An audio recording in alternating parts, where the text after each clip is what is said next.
Assalamualaikum warahmatullahi wabarakatuh.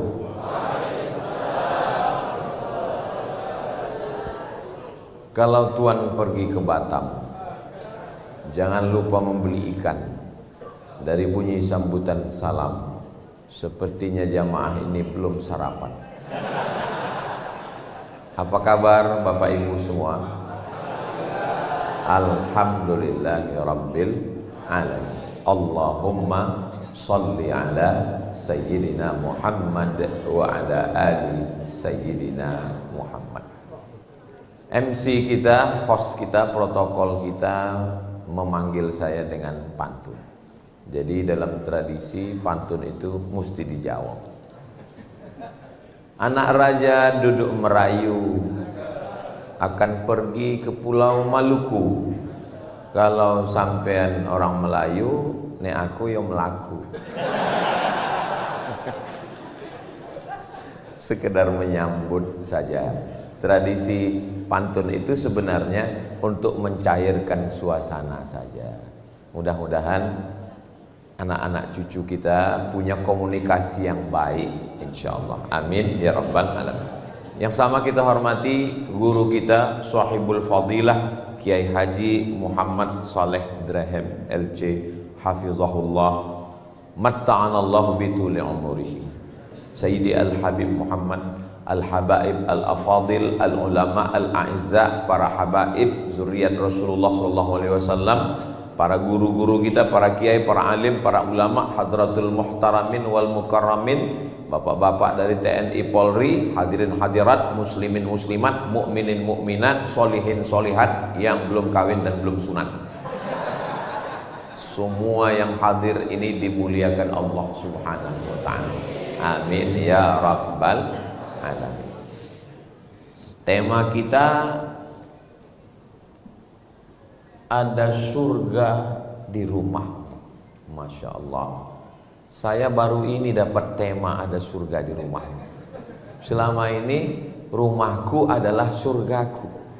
Lebih egois karena rumah saya. Tapi ini ada surga di rumahmu.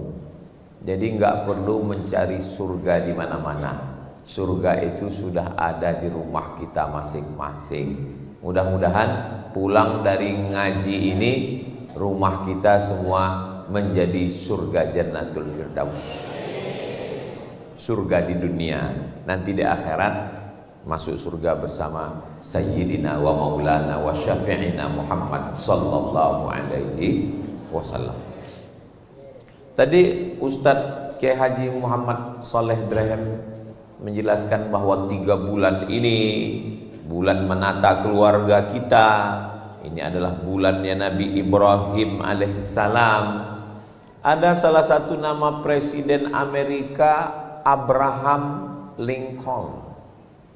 Abraham itu bahasa Ibraninya Abraham. Dalam bahasa Arabnya wa idz qala Ibrahim. Asal maknanya Abu Rahim, Abu bapak, Rahim yang lembut, yang baik, yang penyayang, yang mengayomi, yang melindungi, yang bisa dijadikan teladan. Titik temu antara Nabi Muhammad SAW, Nabi Isa alaihissalam, Nabi Musa alaihissalam itu bertemu paling dekatnya kepada Nabi Ibrahim alaihissalam. Nabi Ibrahim punya anak namanya Nabi Ishak. Nabi Ishak punya anak namanya Nabi Yakub. Nabi Yakub punya anak namanya Nabi Yusuf. Nabi Yusuf punya saudara-saudara 11. Salah satunya adalah Yahuza. Keturunan Yahuza ini disebut dengan Yahudi. Nabi Ibrahim punya anak Nabi Ishak. Ishak punya anak Yakub. Yakub ini punya nama lain Israel. Isra artinya hamba, El artinya Tuhan. Israel Abdullah. Aslinya baik, cuman Israel yang sekarang ini nyasar.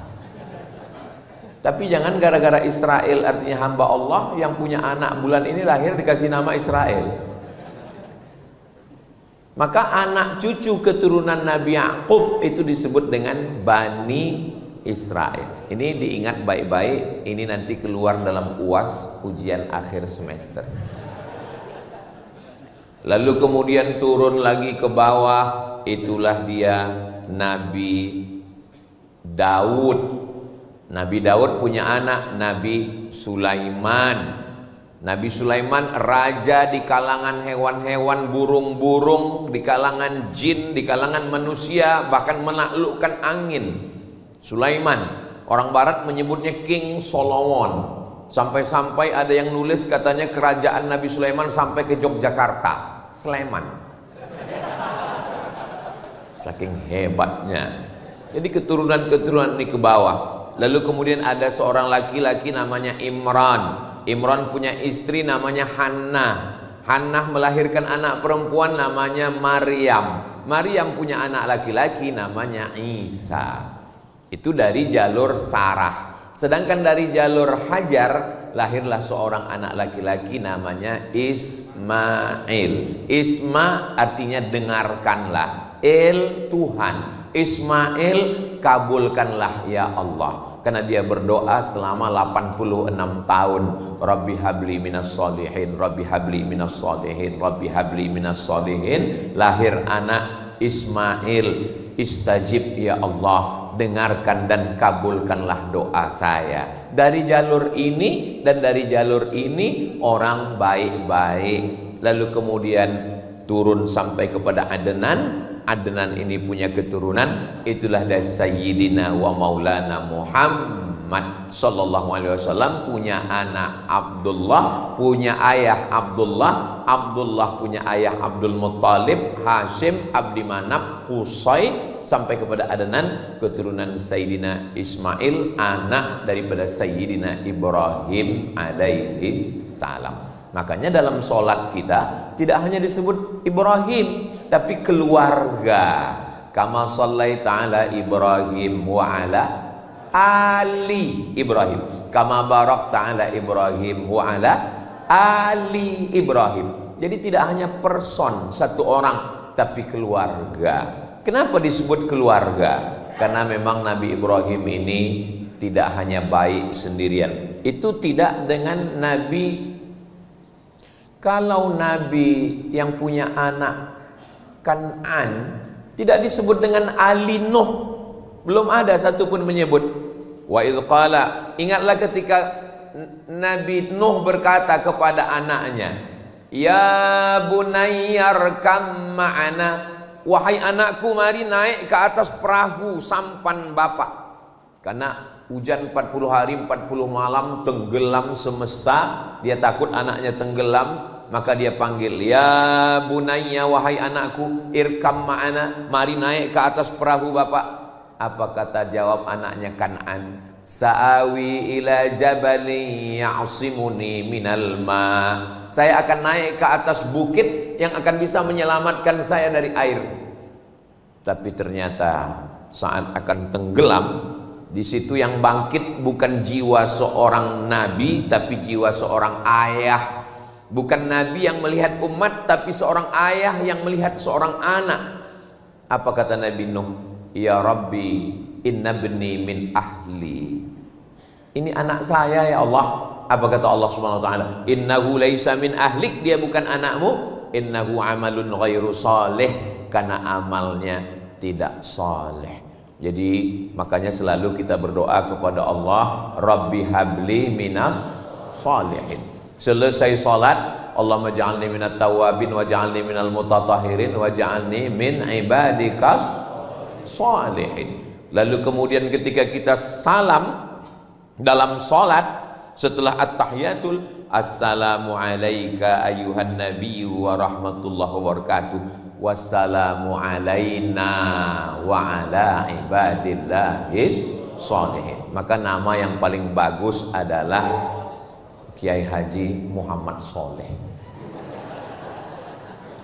Dan syarat untuk menjadi soleh itu tauhidnya harus bersih lurus kepada Allah, tidak kepada yang lain, hanya kepada Allah. Qul huwallahu ahad, Allahus. Di situ titik temu.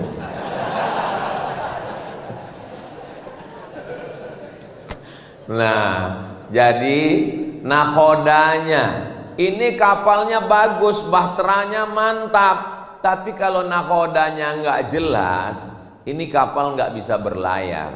Dulu kapal itu di laut, sekarang kapal sudah maju mundur, di samping odong-odong, nggak jelas lagi mau kemana. Kapal kita ini tujuannya adalah mencari ridha Allah. Maka yang pertama kali disapa adalah kepala rumah tangga. Ya ayyuhalladzina amanu, suami laki-laki, qu anfusakum, jaga dirimu dulu. Wahai laki-laki, mudah-mudahan laki-laki calon imam, calon kepala rumah tangga menemukan bidadari surganya insyaallah. Yang bilang amin yang belum nikah aja. Yang sudah nikah bilang amin, itu untuk anaknya, untuk cucunya. Ini saya menetralkan suasana. Idza ja'akum man tardawna dinahu, kalau datang kepada kamu laki-laki, syaratnya laki-laki itu nggak banyak, cuman dua aja. Pertama, din, agama, wa khuluqahu, akhlak. Kenapa dua?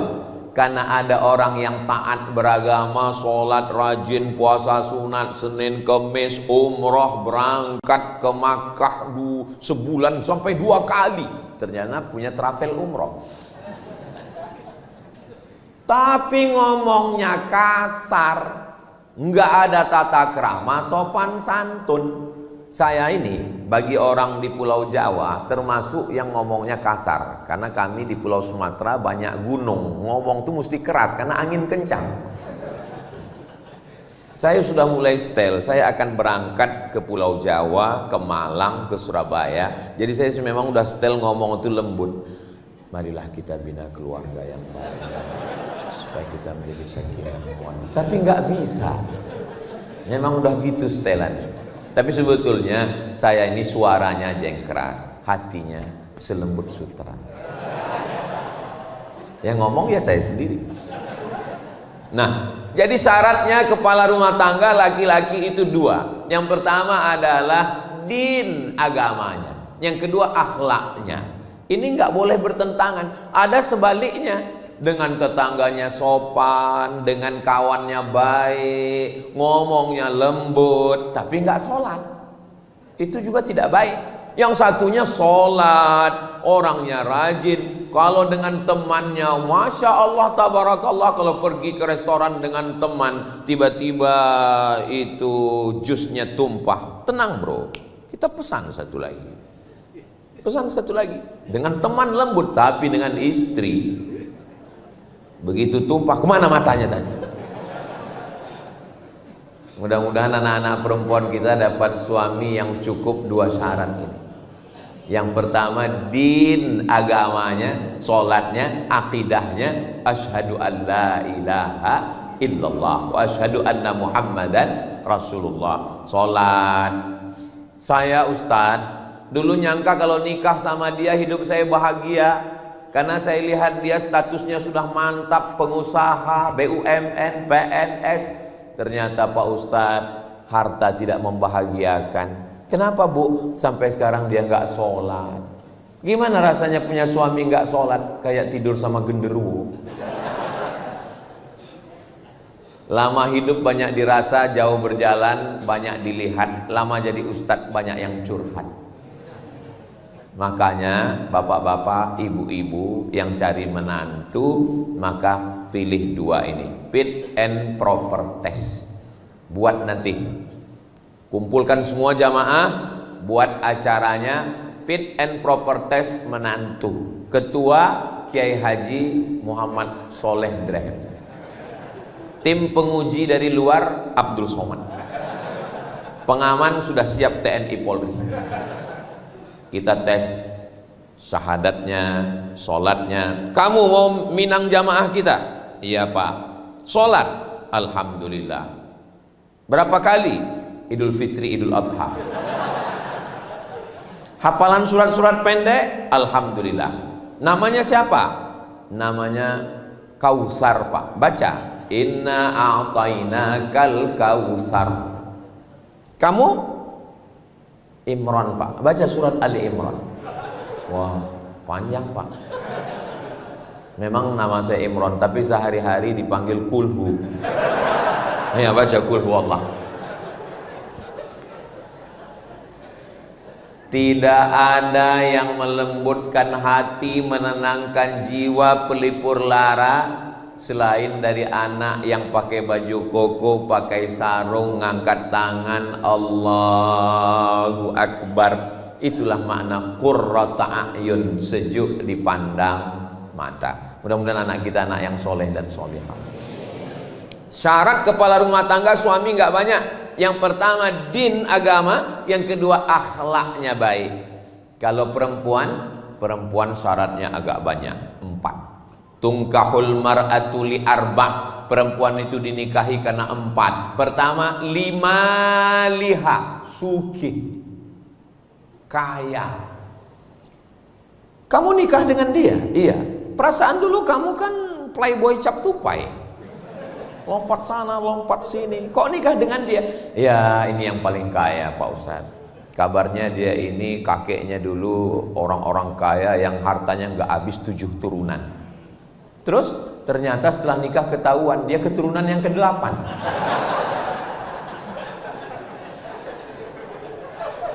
Yang pertama dilihat liha karena hartanya.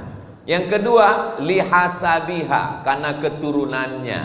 Kamu kenapa nikah dengan dia? Dia darah biru Pak Ustadz. Jangan nikah dengan darah biru. Kenapa? Di rumah sakit donornya mahal.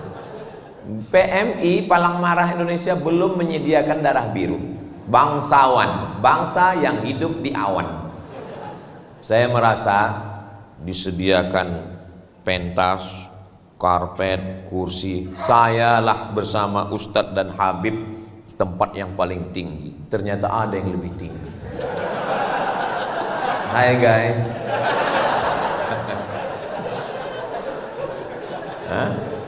Kenapa dinikahi perempuan? Karena hartanya. Yang kedua karena bangsawannya. Ketiga li jamal. Jamal, kalau bahasa kita beautiful. Jangan nikah dengan black sweet. Hilang sweetnya, tinggal blacknya. Li jamaliha. Kenapa kamu menikah dengan dia? Tinggi semampai, putih bening, mata biru, rambutnya susah untuk diungkapkan dengan kata-kata. Wow, amazing. Tapi kalau kamu pilih karena 3, harta akan binasa, nasab akan hilang. Berapa banyak orang dikeluarkan dari bangsawan karena melanggar pantangan. Rupa akan berubah. Yang tidak berubah itu apa? Hubungan aku ke kamu. Hubungan kita tetap sama dalam la ilaha illallah Muhammadur Rasulullah wa la tamutunna illa wa antum muslimun. Maka kata Nabi, tungkahul mar'atu li arba'. Biasanya perempuan itu dinikahi karena 4. Tapi vonis akhirnya fazfar bidzatid din. Lihatlah bagaimana dia menjalankan agama. Karena itulah yang tidak akan lapuk karena hujan, tidak akan lekang karena panas. Cobalah tanya orang-orang tua kita yang sudah menikah 5, 10, 20 tahun, ulang tahun pernikahan emas 50 tahun. Itu yang kekal abadi adalah rupa berubah, harta berubah. Yang tidak berubah itu adalah din. Di dalam din ada ketaatan kepada Allah, kesetiaan. Ustaz Somad, iya, saya mahasiswa Ustadz dulu di kampus. Ingat Ustadz? Iya ingat, alhamdulillah. Alhamdulillah saya sudah tamat Ustadz, udah wisuda, alhamdulillah. Sudah kerja Ustadz, alhamdulillah. Belum nikah Ustadz, innalillah. Kenapa belum nikah? Dulu kan Ustadz ngomong, katanya kalau nyari istri itu lihatlah pada hartanya, nasabnya, cantiknya, agamanya. Ustadz, tolong carikan saya yang ada 4-4-nya. Kalau ada 4-4-nya ngapain saya kasih ke kamu?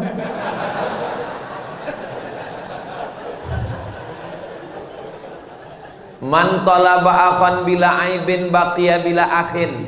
Siapa yang nyari teman gak ada cacatnya, seumur hidup gak akan berteman. Siapa yang nyari istri sempurna, maka seumur hidup akan menjadi jombloan sejati. Menikah itu bukan mencari kesempurnaan, tapi menutupi segala kekurangan. Sebelum nikah memang yang dilihat lebih tinggi, lebih ganteng, lebih cantik, lebih kaya. Tapi setelah menikah yang dilihat nampak adalah kekurangan-kekurangan. Maka muncullah ungkapan laki-laki, hijau rumput di rumah lebih hijau rumput sintetis. Karena sekarang semuanya serba plastik. Maka perempuan melihat laki-laki dua. Tapi perempuan kan tidak menerima pinangan, walinya, bapaknya, kakeknya. Kalau kita punya teman, punya sahabat nggak nikah, jangan digojlokin, jangan diejek, jangan diolok-olok, jangan diprank. Saya kalau ada teman yang belum nikah, pas lagi ngobrol-ngobrol, bro, nikahnya kapan? Dunia udah mau kiamat. Kalau ada yang teman belum nikah, nikahnya kapan? Ini kan udah mau dekat bulan Ramadan. Masa bangun sahurnya pakai mercon? Saya termasuk orang yang menjaga perasaan orang lain. Cuman kadang orang aja nggak pernah menjaga perasaan saya. Kalau teman belum punya motor, jangan cerita motor. Kalau teman belum punya rumah, jangan cerita rumah. Kalau teman belum punya istri, jangan cerita nikah. Kalau dia belum punya anak, jangan cerita anak. Maka kalau kita mau nolong dia, jangan di depan orang ramai, itu mempermalukan dia. Empat mata, teman, kawan, sahabat, kakak kelas. Saya biasanya kalau ada yang nggak nikah, saya ajak empat mata. Pertanyaan saya pertama adalah, ada nggak orang cantik yang kamu lihat? Kalau dia bilang ada, berarti masih sehat. Tapi kalau dia bilang nggak ada, bahaya. Waspadalah. Mohon maaf ya bro, kamu pernah nggak ngelihat orang cantik? Pernah, kata dia. Di mana? Di kampus. Orangnya masih ada. Ada. Kira-kira kamu mau nikah dengan dia? Mau banget. Terus kenapa? Aku nggak berani ngadap dia. Oke, besok pagi kita akan datang ke rumah orang tuanya. Dulu saya mau, sekira-kira ya 10 tahun yang lalu. Kalau sekarang saya udah nggak mau lagi membawakan. Saya khawatirnya kalau saya yang bawa, saya yang diterima.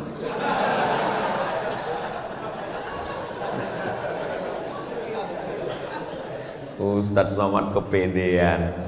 Jadi kita tolong teman kita, sahabat yang mau nikah, jangan kepedean mentang-mentang udah kerja, udah sarjana, udah ini langsung datang. Assalamualaikum Pak Haji, saya tidak mau hubungan kita hanya sekedar satu jamaah di masjid, mau ingin yang lebih dekat daripada itu, angkat aku jadi menantumu. Jangan. Walaupun dia mau, tapi komunikasi kita orang timur tidak begitu.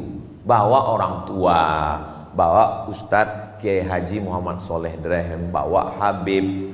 Kalau khawatir, bawa Pak Kapolres. Kalau bawa Kiai, mungkin bacakan ayat, fankihu ma taba lakum minan nisa'i masna wa thulatha wa ruba wankihul ayama minkum min ibadikum. Tapi kalau Pak Polisi, nggak perlu basa-basi, terima. Kalau nggak, saya tilang.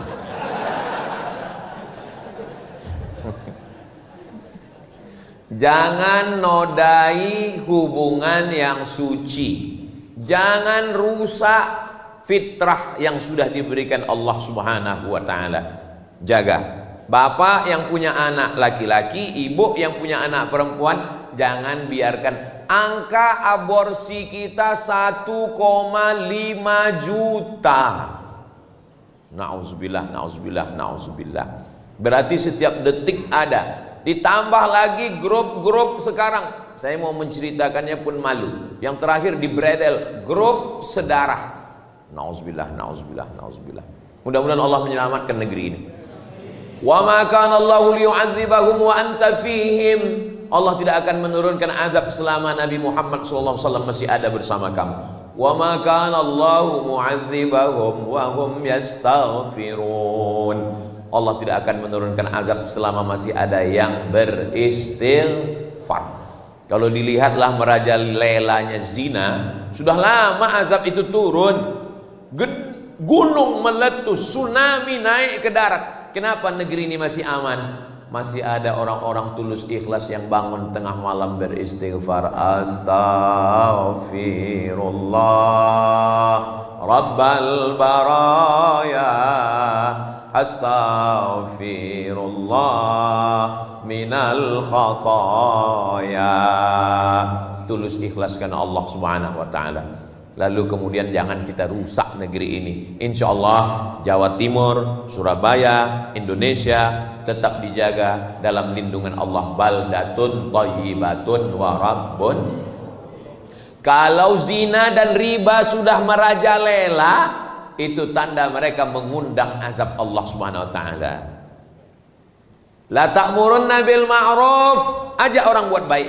Wala tanhauna 'anil munkar, larang dari perbuatan munkar. Kalau kamu tidak melakukan itu, la yushikanna ayyab'afallahu 'alaikum iqaban, dikhawatirkan akan diturunkan Allah azab.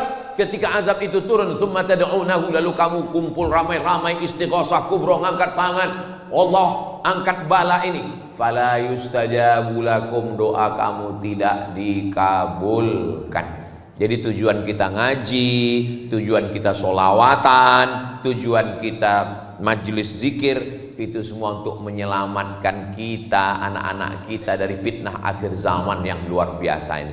Memangnya zina ini cuman zaman sekarang kok? Zaman dulu sudah ada. Cuman komunikasi manusia waktu itu tidak semasif sekarang. Zaman dulu laki-laki mau ngomong sama perempuan itu nggak boleh, pantang, aib. Lihatlah bagaimana susahnya Zainuddin komunikasi dengan Hayati dalam tenggelamnya kapal Van der Wijk. Dulu ditulis itu kertas, lalu diletakkan di celah sayap burung merpati. Hai burung, sampaikan pesanku padanya. Rupanya burungnya salah alamat. Musim berubah, hari berganti, tidak lagi pakai burung, dimasukkan ke dalam botol kaca. Salamkan cintaku padanya. Yang diharapkan supaya ini botolnya ke Pulau Jawa, nyas ke Afrika. Akhirnya berubah. Lalu kemudian ketika Zainuddin mau pergi ke surau sore-sore ke Langgar, dia pun meletakkan secari kertas di celah ketiaknya. Lalu Hayati pun lalu dan mereka pun mengambil. Sekarang langsung DM, hai besti. Kalau ada laki-laki menyapamu, hai sayang, kamu cantik, dia bukan bapakmu, dia bukan kakekmu, dia bukan kakakmu, dia bukan pamanmu, yakinlah dia buaya darat. Ini anak-anak perempuan kita mesti kita jaga. Tolong adik-adik yang punya usaha sablon, yang punya usaha stiker, buatkan stiker say no to bonceng. Buatkan baju kaos di belakang, katakan tidak pada narkoba, say no to drug, katakan tidak pada playboy. Tapi baju-baju yang begini jangan dibawa sholat Jumat. Mungkin sholat pas ngeliat, untuk menyelamatkan anak-anak kita. Kadang anaknya sudah ngaji, malah orang tuanya. Dulu disebut kenakalan remaja, sekarang kenakalan orang tua. Orang tuanya nanya, kamu udah punya pacar? Belum. Hari gini nggak punya pacar, apa kata dunia? Lingkungan kita tidak mendidik, tontonan kita tidak jadi tuntunan, telinga tidak memberikan nasihat. Saya untuk ngomongnya dalam masjid pun malu, untuk mengucapkannya di depan Habib, di depan Kiai pun rasanya nggak sopan. Tapi ini kenyataan. Apa lagu yang didengar? Kucing garong, keong racun, cinta satu malam, selimut tetangga, sepia, pulang-pulang berbadan dua. Itu zina semua. Kenapa terpikir bagi mereka untuk membuat lagu-lagu setan, lagu-lagu maksiat, lagu-lagu kumpul kebo ini? Kenapa terpikir? Wa inna syayatina la yuhuna ila awliyaihim. Setan-setan mengirimkan signal kepada wali-wali mereka. Kenapa lagunya bagus ya? Kenapa syairnya indah ya? Padahal mengajak perbuatan zina. Ini adalah bisikan-bisikan setan yang merusak. Mudah-mudahan Allah menyelamatkan anak-anak kita insya Allah. Makanya kalau ada sholawatan, ada zikir, ada itu semua. Tala'al badru alaina min saniyatil wada wajaba syukru alaina mada'a lillahi da ayyuhal mab'usu fina ji'ta bil amril muta' ji'ta syarraftal madinah marhaban ya khairada. Allahumma salli ala sayyidina Muhammad. Guru kita semua, fadhal Ustaz Luqmanul Hakim dari Pontianak. Beliau ini mengasuh 700.000 santri yang dapat beras setiap bulan dari gerakan infak beras yang dikutip ke rumah-rumah melalui program penggeraknya namanya Paskas, Pasukan Amal Soleh. Jadi yang belum ada jodoh segera merapat ke Ustadz Luqman, karena santrinya 700.000 orang. Bayangkan, Ustadz Somad katanya nggak boleh nikah sekampung. Ya nggak boleh, terlalu banyak. Apalagi satu pondok. Saudara yang dimuliakan Allah Subhanahu wa taala, Ustadz Luqman sekolah agama, tamat dari Gontor, melanjutkan pendidikan ke IIU International Islamic University, menikah, punya anak. Saya tamat pondok, melanjutkan sekolah agama. Banyak orang takut anaknya sekolah agama. Banyak mertua takut menerima calon mantu kalau anaknya sekolah agama. Kamu mau minang anak saya? Iya. Titelnya apa? SH, welcome. Kamu titelnya apa? SE, melebu. Kamu titelnya apa? LC, stop. Lagi cemas. Ustadz Somad pulang dari Mesir bawa titel LC, pulang dari Maroko MA, LC MA, lagi cemas mencari anak gadis. Apa yang terjadi? Makanya kalau ada orang tua, calon mertua yang nggak mau nerima karena anaknya taat beragama, karena dia sekolah pesantren, karena dia dai, maka tolong bawa dia ke rumah sakit, periksa, scan, jangan-jangan lambung dengan otaknya berdekatan.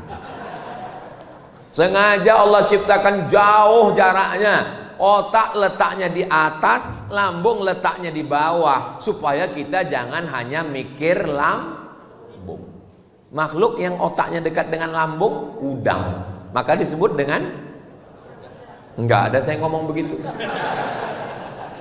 Saudara yang dimuliakan Allah Subhanahu wa taala, iyakunu fuqara, kalau calon mantumu itu susah, yughnihimullah, Allah yang akan mengkayakan dia. Susahkah bagi Allah? Innama amruhu idza arada syai'an ayyaqula lahu kun. Pepatah orang kampung saya, banyak orang sekarang nggak mau anaknya dikasih makan di piring, malah lebih mau makan di daun. Dipinang bagus-bagus nggak mau, didatangi baik-baik nggak mau. Laki-laki bisa jadi jahat. Orang jahat itu siapa? Orang yang baik tapi selalu teraniaya. Itu kata Joker. Tanam pinang rapat-rapat agar puyuh tak dapat lari. Sudah kupinang nggak dapat-dapat, kurayu-rayu kubawa lari. Akhirnya terjadilah apa yang terjadi. Kalau sudah terjadi, terpaksa orang tua menikahkan. Apa namanya? Nasi sudah jadi tai ayam. MBA, married by accident, masalah sudah merajalela. Bapak ibu masih cerita bubur ayam lagi. Ya Allah, selamatkan anak-anak kami dari fitnah akhir zaman. Saya kalau membayangkan bagaimana Ustadz Luqman gak pacaran sampai tamat Gontor, sampai kuliah. Kenapa? Karena pondok menyelamatkan. Benteng terakhir kita pondok pesantren. Daftarkan anak Anda segera ke pondok pesantren. Hubungi nomor kontak berikut ini. Ingat, kuota terbatas. Sekarang pesantren dibully, pesantren diekspos, dikatakan ada kekerasan, dikatakan jangan gara-gara nila setitik rusak susu. Dulu sebelanga, sekarang sekota. Ini sengaja diangkat untuk apa? Supaya anak kita tidak punya. Orang tua berangkat dari jam 7 pagi, pulang jam 4 sore, sampai rumah jam 5, capek, lelah, letih, lesu, letoy, loyo, lunglai, sehingga tidak punya perhatian lagi ke anak-anak. Tidak ada yang mampu membangunkan anaknya dari jam 3 subuh sampai tidur jam 10 malam, ngontrol bacaan Qur'annya, pakaiannya, jilbabnya. Kita doakan supaya para habaib, kiai-kiai kita di pondok pesantren sehat untuk menjaga anak-anak kita, insya Allah.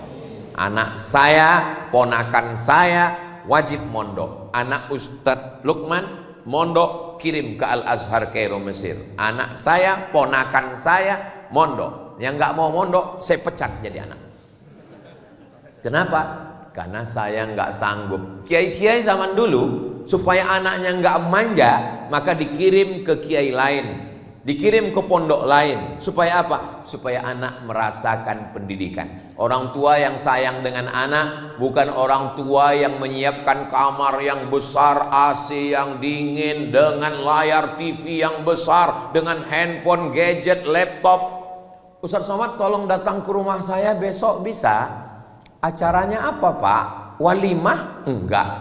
Akikah? Enggak. Nikah? Enggak. Pindah rumah? Enggak. Terus acaranya apa? Ruqyah. Yang mau diruqyah siapa? Anak saya di kamar Pak Ustadz, enggak mandi, enggak makan, enggak sholat, enggak sekolah. Ngapain dia di kamar? Nembak musuh yang enggak mati-mati.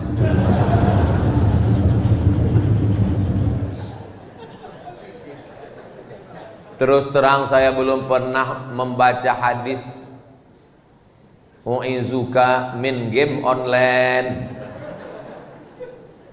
Siapa yang menyediakan kamar yang besar pakai AC lengkap? Saya Pak Ustadz. Siapa yang masang wifi 24 hours? Saya Pak Ustadz. Siapa yang belikan gadget dengan layar besar di kamar? Saya Pak Ustadz. Sekarang anaknya kecanduan, siapa yang salah? Ustadz. Kita disalahkan.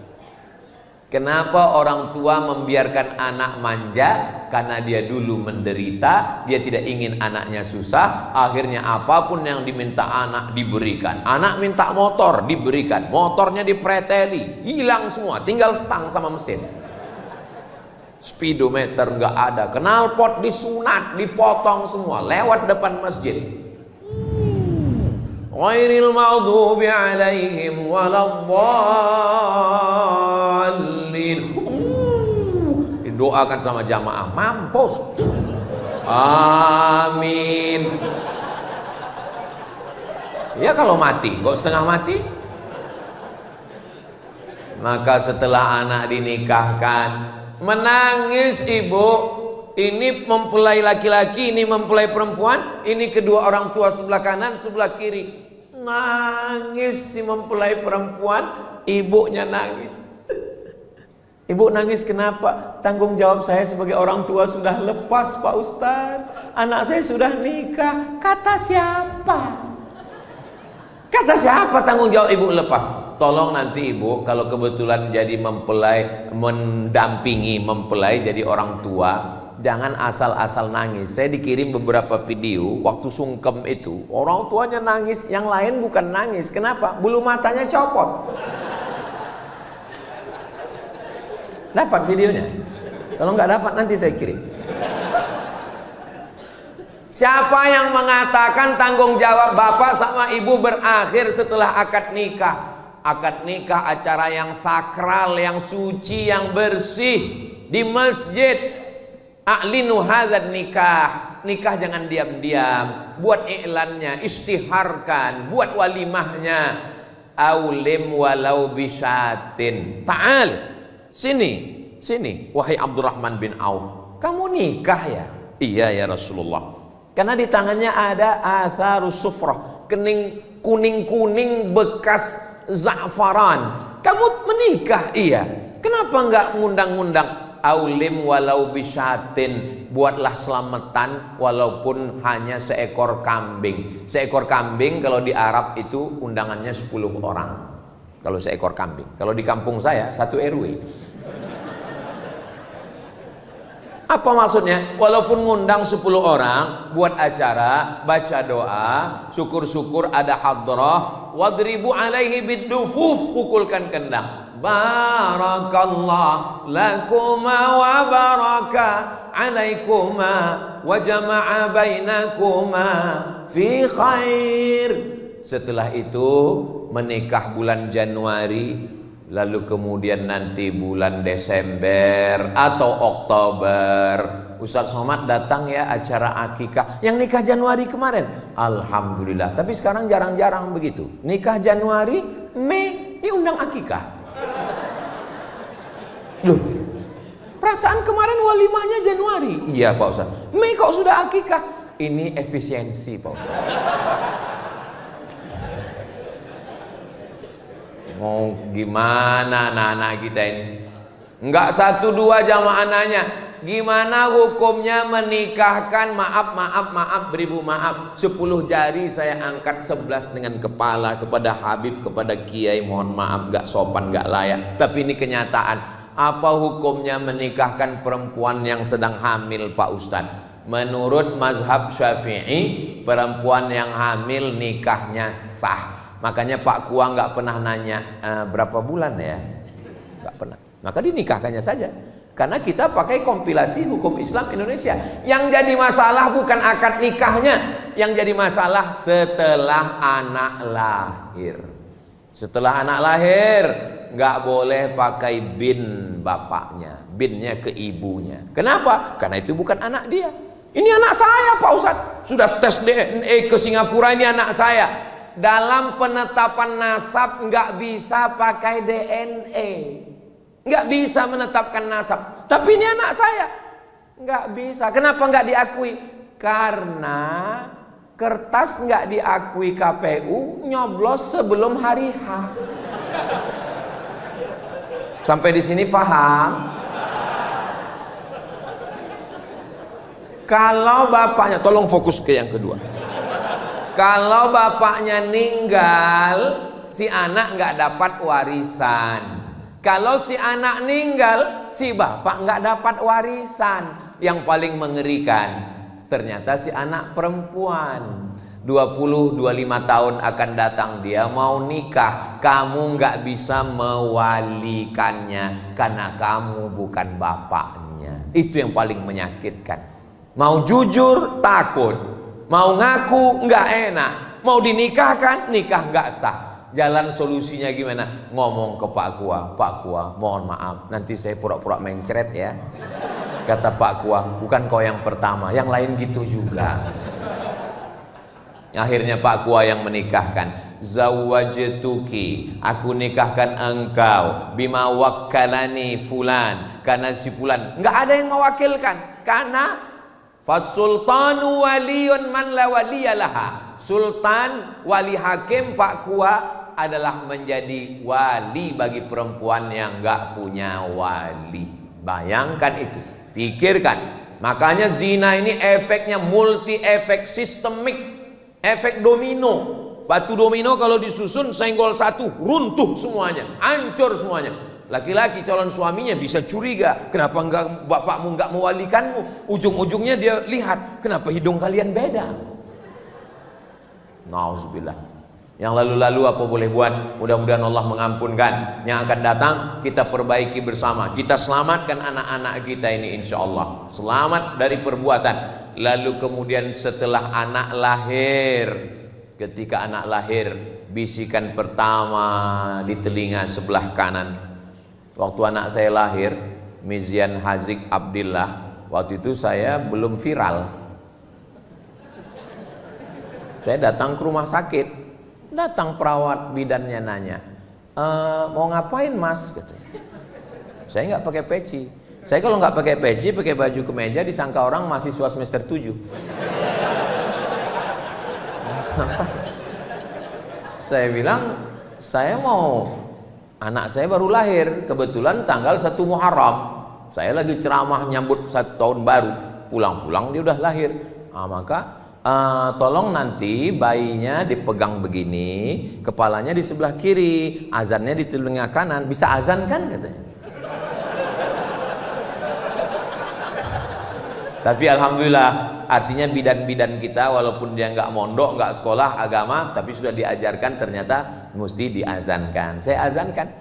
Azan untuk anak bayi nggak sama dengan azan masjid. Ini sekarang banyak yang ketukar-tukar ini. Azan yang mestinya untuk masjid dipakai untuk bayi. Kalau untuk masjid itu suaranya lantang, Allahu Akbar, Allahu Akbar.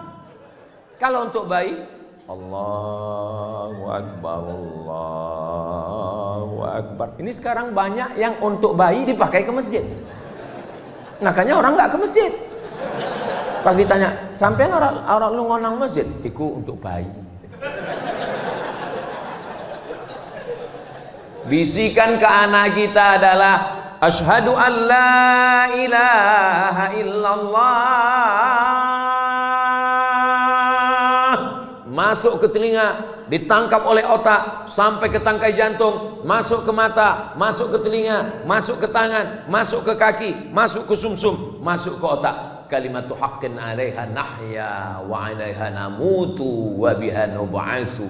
Makanya ketika dia naik pesawat, ketika pesawat itu mulai goncang, yang keluar dari mulutnya adalah Allahu Akbar. Ketika black box, kotak hitam, pesawat meledak, kotak hitam ditemukan, diputar lagi. Apa teriakan mereka ketika dalam pesawat? Satu kalimat serentak, Allahu Akbar. Mudah-mudahan kita pun ketika mati itulah kalimat terakhir, insyaallah. Jangan sampai waktu kita mau sakaratul maut, pas didekatkan telinga teman tanya, bukan la ilaha illallah yang keluar, udah ngopi belum? Saudaraku yang dimuliakan Allah Subhanahu wa taala, nampaknya simpel sederhana, tapi itu ajaran Islam. Setelah anak lahir diambil kurma, lalu dikunyah airnya, dimasukkan ke mulut bayi, namanya tahnik. Ingat baik-baik, pakai hak, tahnik. Ini banyak nih yang belum ngaji, baru-baru hijrah. Ustaz Somad tolong anak saya di teknik. Tahnik. Emang teknik sipil? Tahnik. Datang Asma membawa anaknya Abdullah ibnu Zubair ibnu Al-Awwam, anak pertama yang lahir setelah hijrah di Madinah. Nabi mengunyahkan kurma. Dan anak-anak kita biasanya kalau ditanya, kenapa dikasih kurma? Kenapa dikasih cairan kurma? Jangan nanya-nanya, itu sunnah Nabi. Jangan nanya Bani Israel. Banyak tanya Yahudi. Diteliti oleh Ain Shams University Kairo. Ternyata tempat yang paling nyaman, adem, ayem, tentrem adalah rahim. Bayi ketika berada di dalam rahim, walaupun di Afrika Utara itu cuacanya cuma 2, panas dan panas sekali. Tapi bayi tetap tenang. Walaupun ibunya mengandung di kutub selatan, nggak ada bayi yang keluar jadi es batu. Tapi begitu dia keluar ke dunia, maka dia menggigil kedinginan. Untuk menghangatkan badannya, apa mau dikasih bandrek? Maka dikasih cairan kurma. Itulah mukjizat Nabi Muhammad sallallahu alaihi wasallam. Siapa yang akan menjelaskan itu? Anak-anak muda kita dari Fakultas Kedokteran, insyaallah. Amin ya rabbal alamin. Lalu setelah itu, kullu mauludin murtahanun bi aqiqatihi. Anak yang lahir ini tergadai. Kalau STNK BPKB kita tergadai, ada uang, kita tebus. Surat tanah kita tergadai, kita tebus. Anak kita yang tergadai ini kita tebus dengan 3. Pertama, tuzbahu anhu yauma sabi'ihi, sembelihkan kambing hari ke-7. Gak bisa hari ke-7, uang belum ada, mertua belum. Hari ke-14. Hari ke-14 belum sanggup Pak Ustadz, gaji 13 belum cair. Hari ke-21. 7, 14, 21. 21 pun belum ada duit Pak Ustadz. Ya udah nggak usah lihat kalender lagi, sebulan, 2 bulan, setahun, 2 tahun. Menurut mazhab Syafi'i, Kata Imam Nawawi dalam kitab Majmu' Syarah Muhadzab, boleh mengakikahkan diri setelah dewasa. Jadi bapak ibu yang belum akikah, nanti tolong pulang dari sini cari kambing. Tapi jangan undang saya, karena saya dari sini langsung ke airport pulang. Undang semua bapak TNI, Polri, sama Habib, sama Kiai, adakan acara makan. Cukup makan kambing aja, nggak perlu cukur rambut, nggak perlu diayun pakai tola'al badru alaina. Nah, cara menebusnya 3. Yang pertama, tuzbahu anhu yauma sabi'i, sembelihkan kambing hari ke-7. Yang kedua, yuhlaku, cukur rambutnya ditimbang seberat perak. Katanya seberat emas Pak Ustadz, dalam hadis perak. Tapi yang buat emas afdol, baik, nggak salah. Kalau kebetulan anaknya lahir rambutnya tipis. Kalau gondrong, lahir kayak brokoli, ditimbang rambutnya 1 on. 1 on 100 gram, emas lagi mahal. 1 gram 2 juta, 100 gram 200 juta. Ya kalau kaya ya nggak apa-apa. Mudah-mudahan adik-adik nanti bisa pakai emas semua, amin. Dari bunyi aminnya seperti nggak yakin. Wa yusamma, kasih nama yang bagus-bagus, nama yang ada dalam Al-Quran. Di antaranya surat Luqman, Ustadz Luqmanul Hakim. Nama yang baik-baik ini bagus semua. Supaya apa? Supaya ini jangan sampai ditanya, siapa nama kamu? Nama saya Lapendos. Apa itu? Lelaki penuh dosa. Mohon maaf kalau kebetulan namanya sama. Saya takut disomasi, ditangkap. Harap maju ke depan, kita bacakan absen satu-satu. Camry, hah? Merek mobil sedan. Kenapa namamu dikasih begini? Kebetulan saya lahir 17 Agustus Pak Ustadz. Loh kok Camry? Apa hubungannya? Kemerdekaan Republik Indonesia. Mantap. Ya buatlah di awalnya Muhammad Camry, Ahmad Camry, biar orang tahu. Mana tahu terjadi sesuatu, tahu. Jangan sampai jamaah bingung, ini mau kita kirim kemana ini? Ke Jepang. Nah, banyak orang ini berkata, what is in a name? Apalah arti sebuah nama? Dalam Islam nama itu adalah doa. Nama adalah keberuntungan. Nama-nama yang tidak baik diganti Allah dengan nama yang baik-baik. Saya dikasih nama Abdus Somad. Awalnya dulu nama saya dikasih kakek saya. Itulah orang dulu. Saya tanya, yang ngasih nama saya siapa, Mak? Yang ngasih nama kamu kakekmu. Ibu saya merasa nggak ngerti, nggak tahu apa-apa. Dia nanya. Orang sekarang nggak mau nanya, buat sendiri. Pakai ilmu apa? Cocokologi. Nama suami, nama istri gabungkan. Nama suami Sulaiman, nama istri Toibah, nama anak Letoy.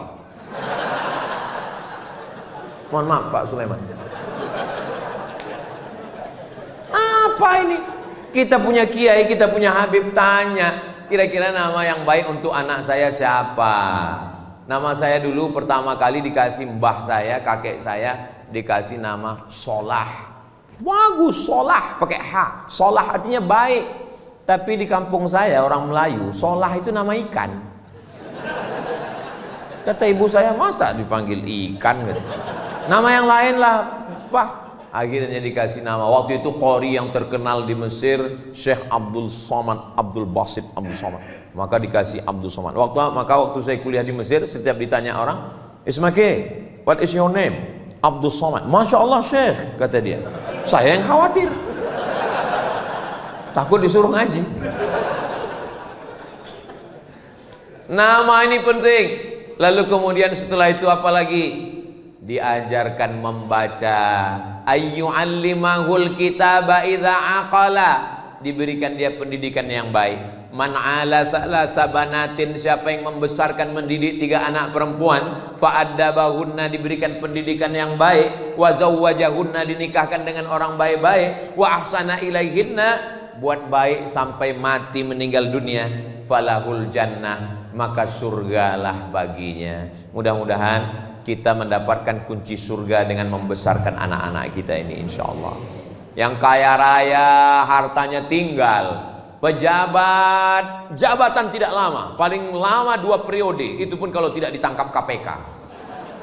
Tapi kalau punya anak yang soleh, bangun dia di tengah malam dan berdoa, Rabbil firli wali walidayya warhamhuma kama rabbayani shaghira.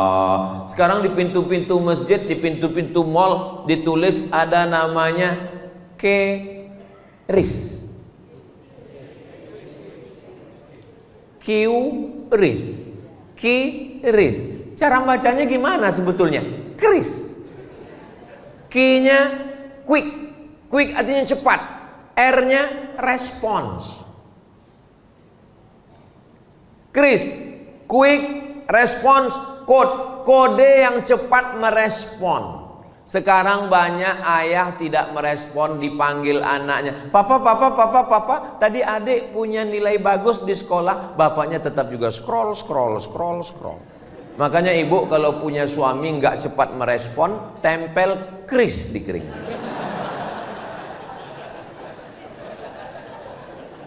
Bapak dari pagi berangkat jam 7 sudah masuk kantor, dagang, bisnis, ke mall, kerja, pulang jam 5 sore. Habis itu azan maghrib, sholat maghrib di masjid, langgar surau musola sampai isya, pulang ke rumah sudah jam 8. Punya waktu dengan anak tinggal 3 jam, 9, 10, cuman 2 jam, 9, 10. Tolong handphonenya matikan. Quality time. Saya datang setiap provinsi, saya datang setahun cuman sekali, Jumat, Sabtu, Ahad, Senin. Ini tausiah saya yang terakhir, maksudnya untuk jadwal Jawa Timur. Habis ini saya langsung ke airport. Tapi setelah ini saya akan pulang ke rumah, saya akan menjadi seorang ayah, saya berlaku sebagai seorang suami, sholat subuh saya mengimami santri, habis itu bacakan kitab Jalalain, habis itu nanya santri satu-satu, saya akan bawa anak saya jalan-jalan, saya bawa mereka pergi, saya nyetir sendiri, saya pergi ke pasar belanja ikan sama istri saya. Gimana caranya Ustadz belanja ikan, apa orang nggak tahu? Saya pakai masker, saya pakai kacamata hitam. Ustadz Somad ya? Mirip, saya bilang. Tolong. Ibu kerja di kantor, masuk pagi jam 7 berangkat dari rumah, jam 7.30 sudah apel, sampai makan siang dengan orang lain, masuk kantor lembur sampai sore, pulang ke rumah. Bersama suami orang 10 jam, dengan suami sendiri 2 jam. Apa kata orang Inggris? Witing trisno jalaran suko kulino. Cinta tumbuh karena sering bersama, jalan sama, satu kantor sama, tukar-tukaran nomor, berawal dari curhat, lama-lama nggak layak saya mengucapkannya. Kamu kenapa jalan sama dia? Kamu kenapa akrab dengan dia? Kamu kenapa tukar-tukaran nomor, tukar-tukaran video sama dia? Dia sudah macam abang saya, dia sudah macam kakak saya, dia sudah macam saudara saya. Berawal dari macam, berakhir dengan macam-macam. Waspadalah. Kenapa perempuan perlu perhatian? Karena dia makhluk yang memang minta. Perempuan itu dia mengingat kata-kata yang keluar dari mulut suaminya. Makanya Nabi memanggil ya Aish. Kenapa dia panggil ya Aish? Karena Aisyah suka sekali dengan panggilan itu. Ya Humaira. Perempuan mengingat suara itu terngiang di telinganya. Ya Humaira, wahai engkau yang kulitnya putih, kalau kena cahaya matahari kemerahan. Ustaz, ya, saya boleh memanggil istri saya ya Humaira? Boleh. Pulang dari sini panggil ya Humaira. Tapi dia nggak putih, ya nggak apa-apa. Idkhalus surur, menyenangkan hatinya, membahagiakan dia. Kalau kamu nggak bisa bahagiakan dia dengan rumah yang besar, nggak bisa bahagiakan dia dengan perhiasan emas, bahagiakan dia dengan kata-kata. Buah hatiku, belayan jiwaku, siang dan malam terbayang-bayang, makan tak kenyang, tidur tak lelap. Saya kalau ngomong gitu ke istri saya, buah hatiku, langsung dilanjutkan, hafal dia. Jangan laki-laki ini kadang terlalu jujur, pulang ke rumah manggil, ya Hajar Aswad.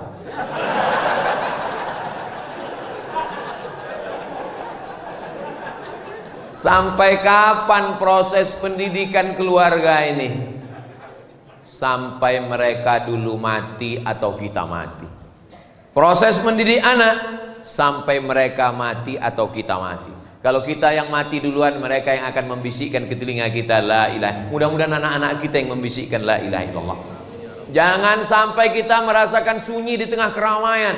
Kota metropolitan, penduduknya 5 juta, ramai hiruk pikuk, suara klakson non-stop. Tapi kita berada di ruang yang sepi di tengah keramaian. Ruang sepi itu bernama ICU. Memang tulisannya ICU, saya nggak bohong. Kenapa disebut ICU? Karena ICU, you don't see me. Aku ison delok sampean, sampean orang ison delok aku. Di ruang sepi sunyi itu, anak pertama luar kota, anak kedua keluar negeri, anak ketiga meeting, anak keempat surfing, anak kelima mancing. Siapa yang membisikkan ke telinga la ilaha illallah? Mana uang yang dicari pergi pagi pulang petang peras keringat banting tulang?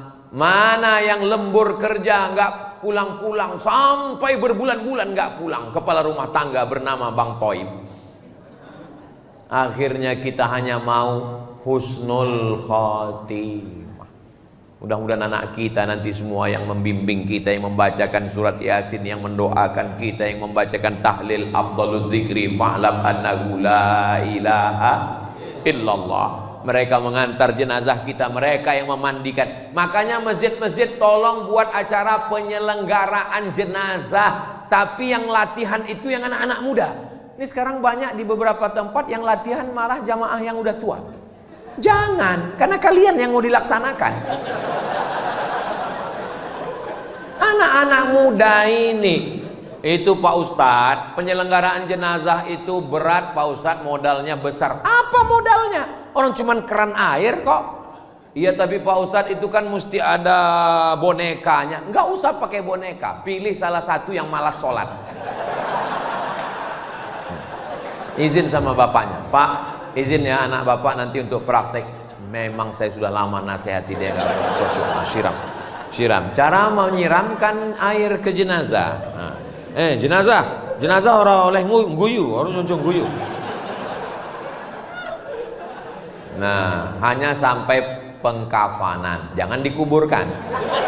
Khawatirnya kita bercanda, malaikat serius. Saya yang memasukkan jenazah almarhumah ibu saya ke liang lahat, saya yang membuka talinya, saya yang membuka wajahnya, saya yang memiringkannya ke arah kiblat, saya yang menempelkan hidungnya ke tepi. Dulu engkau mandikan aku, engkau letakkan aku di anduk yang lembut, sekarang aku meletakkanmu di atas liang lahat tanah. Dulu kalau aku menangis, kau letakkan tanah liat, kau letakkan bantal yang lembut di atas kasur yang wangi. Hari ini apa yang kubalaskan? Ku letakkan di tengkukmu tanah liat yang keras, yang bau. Tapi saya puas. Kenapa? Karena saya sempat datang. Jadwal waktu itu di Pulau Madura, tanggal 18 Maret 2019. Saya bilang, kalau pesawat ini cepat saya sampai, tunggu saya. Tapi kalau tidak, apa boleh buat? Alhamdulillah saya sempat sampai. Saya mengimami sholat jenazah. Saya mengantarkan, saya dengan adik saya, dengan sahabat saya, kami turun bertiga. Kami yang meletakkannya ke bawah. Setelah itu saya naik ke atas, saya membacakan talqin, saya mendoakan. Sampai hari ini sejak beliau wafat, tidak pernah putus pembagian sembako 300 paket. Karena itu yang kami mampu, dan sekarang membangun masjid. Insya Allah tak lama lagi peresmian Masjid Hajjah Rohana. Mudah-mudahan, saya cerita ini tidak ingin macam-macam. Saya cuma ingin supaya adik-adik saya, sahabat-sahabat saya, kalau ibu kalian masih hidup, ayah kalian masih hidup, bahagiakanlah mereka. Saya dulu nggak pernah punya cita-cita apa-apa. Ketika ditanya, Ustadz nanti mau jadi apa? Enggak. Yang penting aku kuliah, dapat ijazah, mau jadi dosen, dapat gaji, membahagiakan orang tua. Hanya itu saja. Bahagiakanlah orang tua. Karena kalau dia udah nggak ada lagi tempat kita bisa bercerita. Dulu kalau saya pulang begini, saya akan cerita, "Mak, ini ada sorban dari Jawa Timur. Mak, aku dapat cincin. Mak, aku dapat parfum." Dia akan buka parfum itu, dia cium, "Oh, wangi ya, cincin kau cantik ya, bagus ya." Sekarang nggak ada. Bercerita ke istri, ke anak, ya, tapi rasanya tak sama. Maka kalau ibu kalian masih ada, ayah masih ada, bahagiakanlah, senangkanlah mereka. Siapa yang membahagiakan orang tuanya, menjadikan orang tuanya seperti raja-raja, maka insya Allah Allah akan buat rezeki dia pun sama seperti rezeki raja-raja. Bukan hadis Nabi, dapat saya di grup WhatsApp. Tadi saya mulai jam 8 kurang 15, sekarang sudah jam 9 kurang 20. Jadi ini sudah melanggar kode etik jurnalistik. Mestinya kalau saya dengan Ustadz Lukman itu pembagian waktunya 30 menit. Mudah-mudahan apa yang saya sampaikan ini menjadi pelajaran buat saya sendiri, mudah-mudahan keluarga kita semuanya sakinah, mawaddah, warahmah. Madiun lemahe teles, matur nuwun Allah sing bales. Itu lama saya ngafalnya itu, dikasih sama Habib Muhammad bin Anis. Jangan kemana-mana, kita lanjutkan setelah yang satu ini. Ini yang pantun asli dari saya. Menangkap puyuh di Bukit Selasi. Thank you dan terima kasih. Ustadz Luqmanul Hakim, guru kita semua, nasihat-nasihat beliau, kata-kata hikmahnya dari lubuk hati yang paling dalam, insya Allah menjadikan keluarga kita, rumah kita sebagai surga-surga kita di dunia nanti insya Allah. Terima kasih. Wassalamualaikum warahmatullahi wabarakatuh.